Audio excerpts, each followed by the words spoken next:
I hope you're okay and well blessed. And well, the journey continues. So here it goes. It was winter, and I live in the UK at the moment, and it can get quite cold. And in the village where I used to live, it could go to quite freezing temperatures.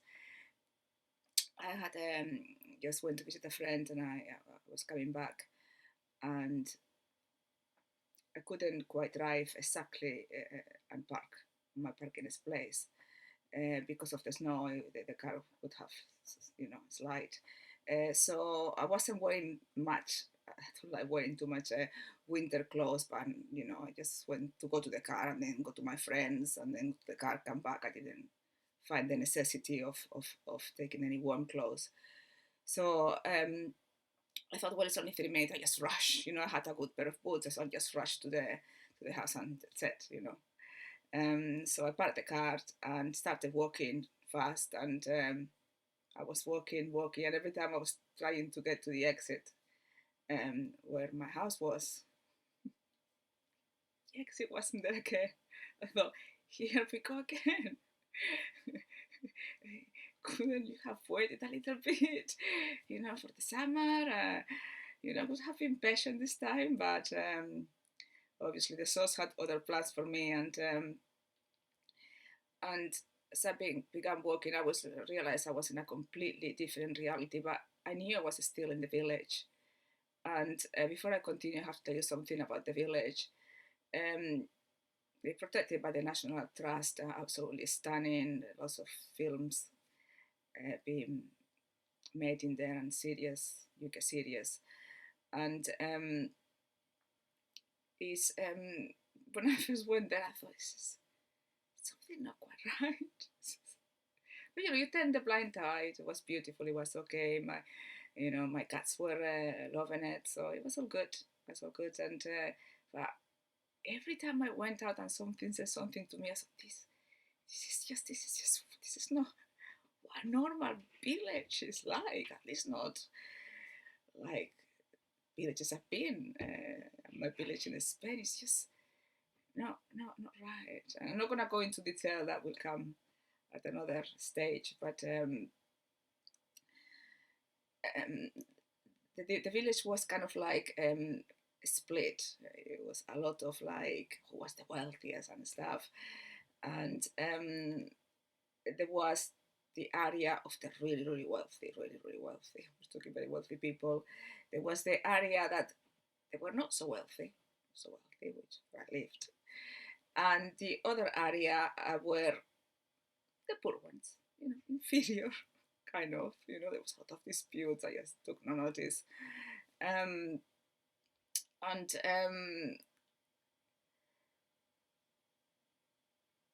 don't know. It was a strange living there. It's just that feeling that something, apart from something not being wrong with the world, there was something really wrong within that village. And so obviously, I thought the source was beginning to unravel exactly what the village quite looked like. And I was told by somebody who was enlightened once, said, Amor, what other people say, and especially the people who hold the power, the shadows, the figments of our imagination, is completely different. You might look at it and say it like a normal reality, and then they would say it like it was a palace kind of thing, like an amazing, because it's how the frequency is tuned to see whatever, and it's in the same reality. It's according to how your frequency is tuned to see whatever it is that that you see, that unconsciously or consciously. So I saw that wealth. I saw that suddenly was so much land, and the village was really small. I mean, you can walk from 15 minutes one side to the other one. And I saw that land, beautiful houses, people was living there. It was absolutely unbelievable. I suppose because it was the night time, nobody would realize I was walking over there. At least I didn't see anybody outside. It was quite late. And so the 3 minutes that took me, that would have taken from the car to actually get to where I live, was about, I believe, 4 hours. 4 hours, and I was freezing. and I had my headphones, and this is how the source helps you cope sometimes. Obviously, I was confused, trying to understand what was happening.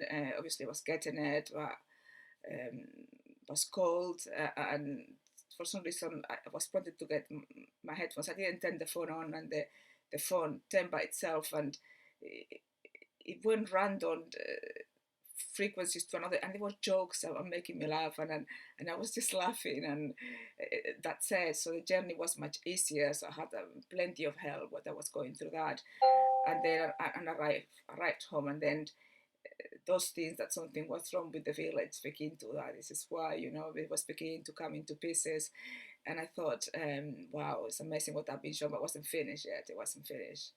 It got even more shocking. The morning after, there was somebody in the village. I mean, I got on well with everybody. Everybody was lovely with me. It was just something not right. There was a neighbor that especially got on very well. Lovely, lovely woman, but she was very self-sabotage. Would say what good other things of her. She spent her life pretending that she was this amazing, wealthy, well-educated, good mother. Exhausting for her. And she loved talking to me, and my approach to life, although I wasn't anywhere near, but it was more fun. And so she used to have a laugh with me.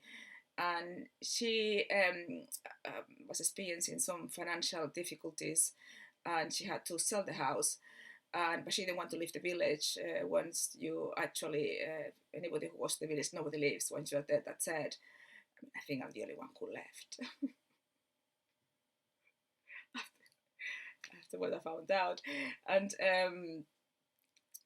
basically I said yes.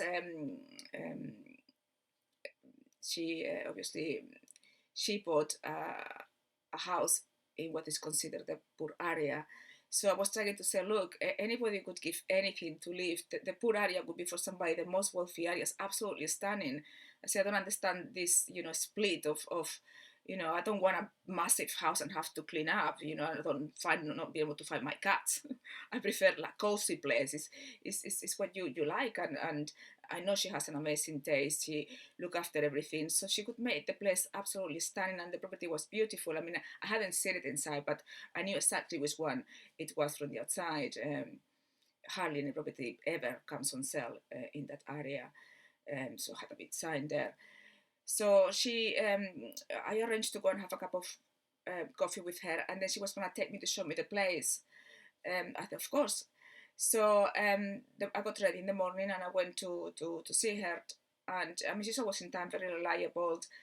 She would usually, text me a day after, like she did the day before, sorry, saying, oh, I used to like to meet up. I would say yes. And so I went there, knocked at the door, and nobody answered. So kept knocking, nobody answered. Rang, nobody answered. So I look at the window, and the house had been emptied. Nobody was living there. Everything was sparkling clean. And I look at the sign for sale. Otherwise living. So what's happening here? So I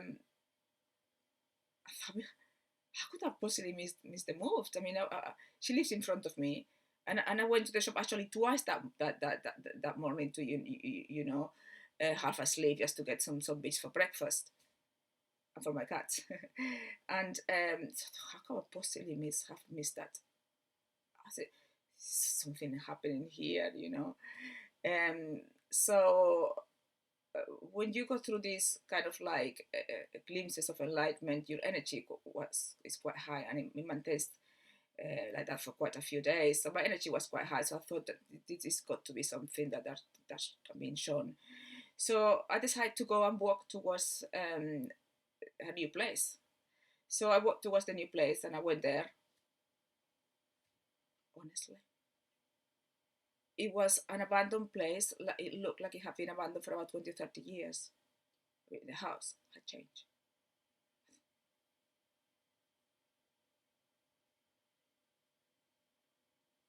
And then it kind of clicked. It was the metaphorically them saying, look, you live in a reality that this is how the village looks like, and this is how everybody sees the village.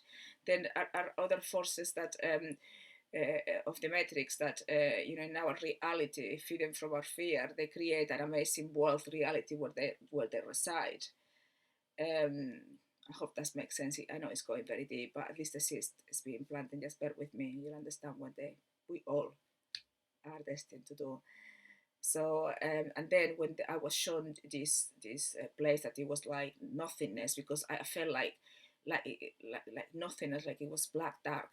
It means that there's nothing really. The illusion, they were showing me what they showed me in one of my spiritual experiences. They showed me the world being black, and that was, they were showing, you see, it's just nothing is how it seems. Everything is just like a game that you either are being playing, or you take control and play, and just just accept it.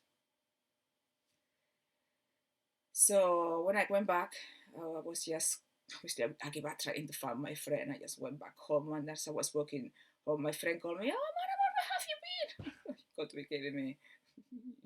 He obviously didn't say anything. Oh, hi. I said, sorry, I just forgot about the time. I went to the shop to get something I was supposed to do, but they didn't have what I wanted, and I just come. And I went there, and then she showed me the place. Didn't say anything. I thought it was beautiful, and I went back. I thought, wow, now I understand. When I was sure that the world was dark, is that it depends on what frequency or what perspective you tune in. You see what you see, and the matrix is or the identity or the problem solving structures is a master of perception. Is control your perception. That's how magicians, they made their tricks, by controlling your perception. So that was an incredible experience that I went through. The next one is going to be a combination of enlightenment, the next part, but also how I want to show you how this journey, your life, nothing is wasted. Every single thing is to prepare you for the stages of awakening. Everything is set up. Now, when I look look back at my life, when nothing made sense, now it just makes perfect sense. It could not have gone otherwise. The source script is just absolutely flawless. I need to drink some water. I'm really thirsty.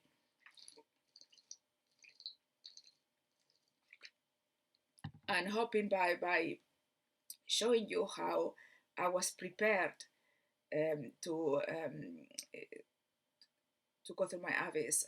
My abyss was the hardest thing I've ever gone through, and I went through very hard things. I actually gave up. I'm not joking. I gave up. I just couldn't do it. So no, it's just I can't. I don't have the strength. This is too much. It was absolutely catastrophic. Obviously, I look back now and I quite funny about what I was going through. That I stepped into a reality of complete fear. I was shown a vision that was going to happen, but I didn't expect it to be like that. But in the vision, I was shown that at the end, it was just amazing. So I suppose that somehow I managed to do it, kind of like a force did it for me, because I was just trying to observe and understand. And I understood, but everything was very, very confusing. And it took years to put the pieces, and still putting some pieces. Oh, that makes sense. Oh, that makes sense. And so this is what I want to do this week. Yes, continue through how well all of you are prepared to get there. Trust me, the journey is just worth it. Tomorrow's videos I will post will be the intro of Revelation. The series will come later, because that's quite a lot of work to make it in a way that is easy to understand and grasp, that the seed is planted, and eventually you're able to download that information, which is my end, that we all have direct access to the source, so we might as well just use it and utilize it to wake ourselves up and to help. Like we all, if you're awake and what you want is people to be as happy as you and as at peace. So obviously your urgency is to wake everybody up. You just can't help it. It's unconditional love. You've experienced a lot, and you look at somebody that is struggling, and although that you don't have any feelings or emotions, you have that compassion that you do anything to get that person feel how you felt. And this is what it means to be what the Matrix came up with, a God, because there is no God as per se. We're all one. There's no a hierarchy of I am better, that the source, and no, this is not true. And whoever says this, it's absolutely not correct. We are all one with the source. Yeah, is no distinction at all. We are not separated. That's a trick of the Matrix. Um, we are the same energy, and the sooner we understand that, the better. I mean, I've felt what it means to have that energy of just having it all, being there all, and it's absolutely incredible. And that's what the source feels and what we all feel. Is absolutely no distinctions, and that needs to be understood.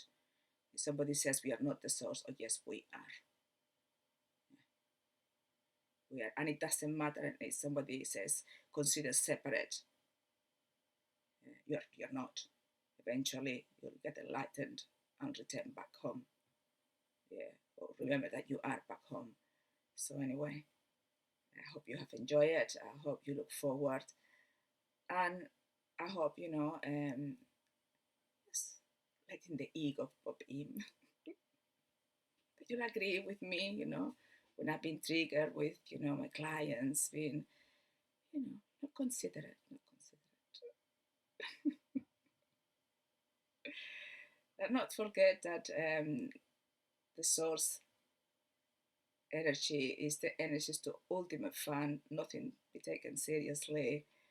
And it is my aim that I do what I do. First, because I kind of have no choice, whatever I do is up to the source, and I yes agree. I want to bring fun and make you see life from a completely different perspective. Please do not take it seriously.